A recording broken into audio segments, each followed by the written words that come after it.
कहते हैं महाराज जी हमारा पति बहुत दुष्ट है, झगड़ा करता है, मारता है, शराब पीता है। माना कि आपका पति शराबी है, दुष्ट है, पर फिर भी आपका पति है।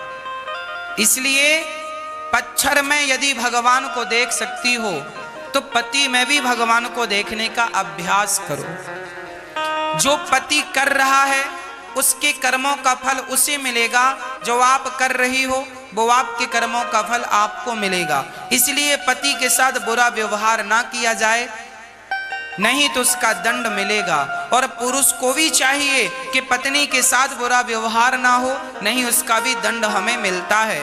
अर्थात पति और पत्नी कैसे हों? भगवान राम और सीता, भगवान राम और सीता कैसे रहते थे? एक दूसरे के पूरक हैं। पत्नी हमेशा पति की पूरक रही है और पति हमेशा पत्नी का पूरक रहा है। अकेली स्त्री भी किसी काम की नहीं और अकेला पुरुष भी किसी काम का नहीं। दोनों जब मिलते हैं तो 100 होते हैं, नहीं तो 50-50 हैं। इसलिए आप दोनों शक्ति हैं, अकेले नहीं। भगवान राम और सीता दोनों पति पत्नी थे, कितने आनंद से रहते थे। कृष्ण और रुक्मणी कितने आनंद से रहते थे। कृष्ण और राधा, राधा भी पत्नी है, भगवान की विवाह हुआ है, राधा के साथ कृष्ण कितने आनंद से रहते। आज भी मंदिरों में राधा के साथ ही खड़े हैं। जब भगवान अपनी गृहस्थी बड़े आनंद से चलाते हैं तो भगवान हम लोगों को यही तो संकेत देते हैं, तुम भी गृहस्थ में रहो, पर गृहस्थी तरीके से चलाओ। पति कोई गलती करे तो पत्नी उसे समझाए, उसे कहे बात सही है, पर झगड़ा ऐसा ना हो कि आपके रिश्तों में खटास आ जाए। पत्नी गलती करे तो पति समझाए, इतना झगड़ा ना करो कि रिश्तों में खटास आ जाए। पति कुछ कहे तो पत्नी को चुप रहना चाहिए और पत्नी कुछ कहे तो पति को सह लेना चाहिए। गृहस्थी की गाड़ी समझदारी से चलती है। कई बार पत्नियों को बुरा लग जाता है, पति ने डांट दिया, पत्नियां मुंह फुलाए बैठी हैं। बहुत ज्यादा डांट दिया तो झोला उठा के ससुर मायके। चूहे की दौड़ बिल तक, चूहा भागेगा तो कहां जाएगा? बिल में। स्त्री भागेगी कहां जाएगी? मायके। समाधान नहीं है इससे। पति जब गाली दे, पति जब डांटे तो क्या करना चाहिए? आप उसकी अर्धांगिनी हैं, स्त्री हैं आप दुर्गा हैं, आप क्षमा की मूर्ति हैं, आप मां हैं। आपके अंदर ममता होनी चाहिए, करुणा होनी चाहिए। पति डांट रहा है, गाली दे रहा है, आपकी मां को गाली, आपके पिता को गाली, कोई बात नहीं। आपका स्वभाव जैसा थोड़ी देर पहले मैंने कहा कि लोहा पत्थर धूप में गर्म हो जाता है पर हीरा धूप में ठंडा रहता है। तात्पर्य यह हुआ, पति की इतनी गालियां खाने पर भी आपका स्वभाव शीतल ही रहे, ठंडा ही रहे। इस स्वभाव से तो गृहस्थी चलेगी। और आप भी गर्म हो गई तो वह रिश्ते टूट जाते हैं। एक पत्नी बोली, गुरुजी हमारा पति बहुत गाली देता है। हमने कहा आपका पति आपसे प्यार करता है कि नहीं? हाँ हाँ महाराज जी प्यार भी करता है। हमने कहा जब प्यार आपसे करता है तो डांटेगा भी आपको। अब प्यार आपसे करे और डांटे पड़ोसन को, ऐसा तो हो नहीं सकता। जब आपसे प्यार करता है तो डांटेगा भी आपको। इसलिए छोटी छोटी बातों को छोटी ही रहने दो, उन्हें बड़ा करने की जरूरत नहीं है। इसमें आप समझदार नहीं कहलाएंगे। पति पत्नी का विवाद सुबह हो तो शाम तक सदा के लिए खत्म हो जाए, ये विवाद तो ठीक है। पर अब विवाद चल रहा है महीनों से, सालों से। ये विवाद हानिकारक है। खासकर मैं स्त्रियों से कहूं, पति पत्नी में झगड़ा हो तो मायके जाने की गलती कभी ना करना। मायके वाले आपको रख लेंगे, आपको कहेंगे कि अब ससुराल मत जाना, पर कब तक रहोगी अपनी माँ के पास? कब तक रहोगे अपने भाई के पास? कब तक रहोगे? महीने भर रहोगे, 2 महीने रहोगे? स्त्री का कल्याण ससुराल में है। स्त्री को समझदारी का परिचय देना है और पुरुष को बहुत समझदारी का। खासकर ये जो आज बच्चे शादी कर लेते हैं, शादी के बाद हम देखते हैं तलाक हो जाता है। क्यों होता है? केवल समझदारी की कमी से। आप थोड़ा सा समझदारी का परिचय देंगे, दोनों में थोड़ी थोड़ी समझदारी होगी, गंभीरता होगी। एक बार एक संत से एक आदमी ने कहा, महाराज मैं शादी करूं कि ना करूं? आपने की है, आपका अनुभव क्या है? तब बड़े महात्मा ने कहा, बेटा शादी करना अच्छी बात है, पर शादी तब करना चाहिए जब आपके अंदर सहनशीलता आ जाए।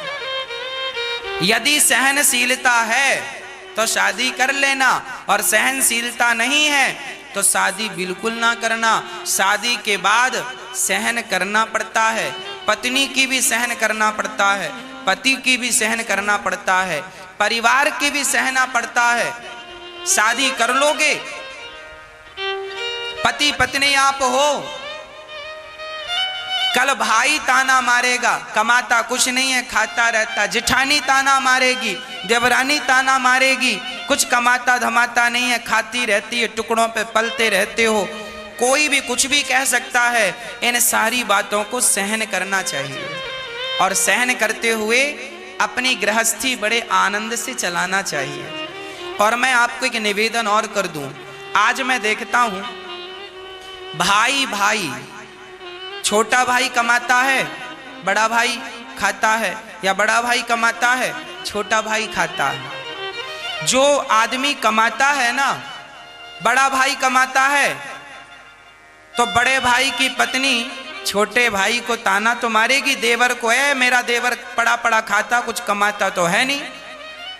इसलिए मैं कहता हूं, आपको किसी के टुकड़ों पे पलने की जरूरत नहीं है। आपकी भौजाई आपको ताना मार रही है, आपका भाई आपको ताना मार रहा है, ठीक मार रहा है। क्यों नहीं कमा कर खा रहे हो? क्यों तुम दूसरों के टुकड़े पे पल रहे हो? अरे दूसरों की हलवा पूड़ी और खुद की कमाई की बासी रोटी खाकर नमक के साथ रहो, पर अपनी कमाई का खाओ। दूसरों की कमाई के 56 भोग भी खाने नहीं चाहिए। बड़ा भाई कमाता है, छोटा भाई पड़ा पड़ा खाता है, स्वाभाविक कहेगा ठीक कहता है। बड़ी भौजाई कहती है ठीक कहती है, तुम कमा कर क्यों नहीं खा रहे हो?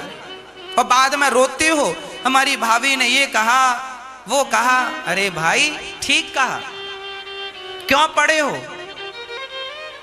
क्यों नहीं कमाते हो? इसलिए शादी करने के पहले भी आप ये निर्णय कर लीजिए कि आपकी पत्नी को आप क्या खिला पाएंगे अपनी कमाई से, क्या उसे कपड़े पहना पाएंगे अपनी कमाई से, क्या अपने बच्चों को अच्छे स्कूल में शिक्षा दे पाएंगे। यदि इतनी व्यवस्था है, आपके अंदर कुछ करने की ताकत है, तो विवाह करो। दूसरों के भरोसे में पत्नियां ना लाया करो कि मेरा भाई कमाता है तो मैंने शादी कर ली, भाई के टुकड़ों पे पलता रहूंगा। पहले अपना सेल्फ हो जाओ, अपने पांव पे खड़े हो जाओ, कुछ कर लो, अपनी पत्नी को खिला सको तो कर लो। इसलिए विवाह करने के पहले बहुत विचार करना चाहिए, और लड़की के पिता को भी विवाह करने के पहले ये विचार करना चाहिए, जिसके साथ आप अपनी लड़की का विवाह कर रहे हैं वो 2 पैसा कमाता है या नहीं। यदि कमाता है, वो करोड़पति नहीं है चलेगा, पर 2 रोटी कमाने की ताकत रखता हो अपनी मेहनत से, तो बेटी का विवाह कर देना। और आपने ये सोचकर कर दिया कि 2 भाई हैं, 3 भाई हैं, 4 भाई हैं, और बाप की संपत्ति तो है ही, और बड़ा भाई तो सरकारी नौकरी पे है और छोटा भी है, और बीच वाले से कर दो तो बड़ा और छोटा कब तक खिलाएगा। इसलिए सेल्फ जिंदगी अच्छी है। ये गृहस्थी के छोटे छोटे से नियम हैं।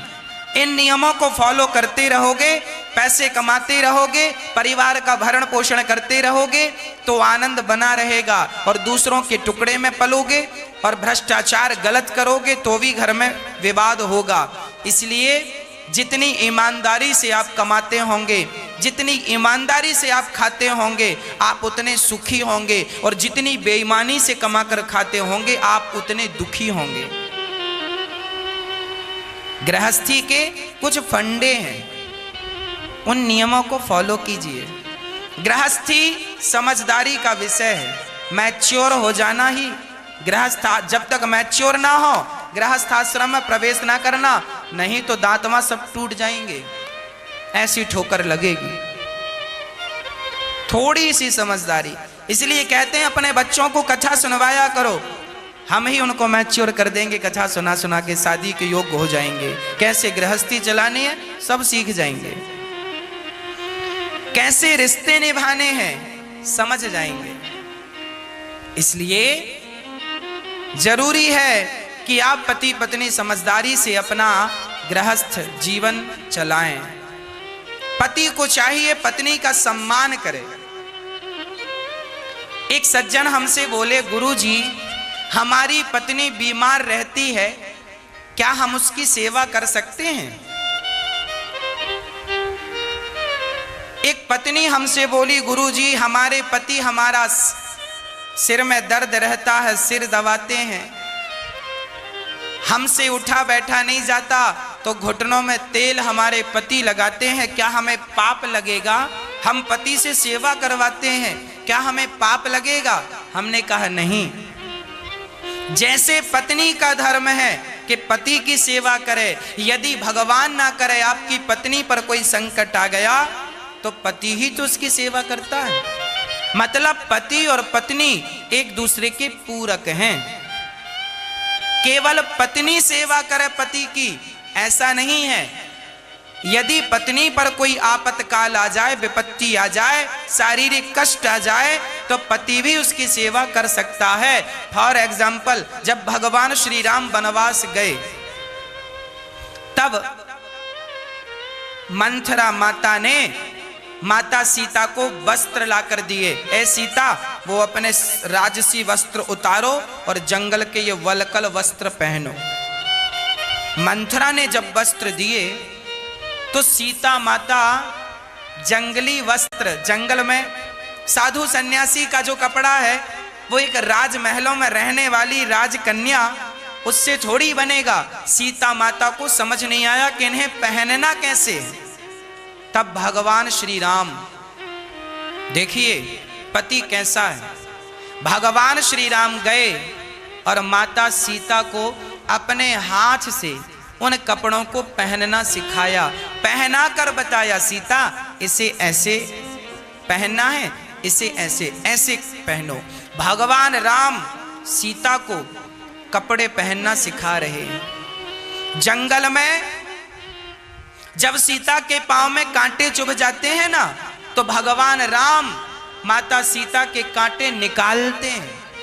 राम सीता के कांटे चरण पकड़ते हैं, अपनी जंघा पर रखते हैं, सीता के चरण अपनी जांघ में रखकर, और माता सीता के चरणों के कांटे, माता राम के चरणों में कांटा लग जाए, राम के चरणों में कांटा लग जाए तो लक्ष्मण निकाला करते थे, पर माता सीता के चरणों में कांटा लग जाए तो भगवान राम निकाला करते थे। इसका अर्थ क्या है?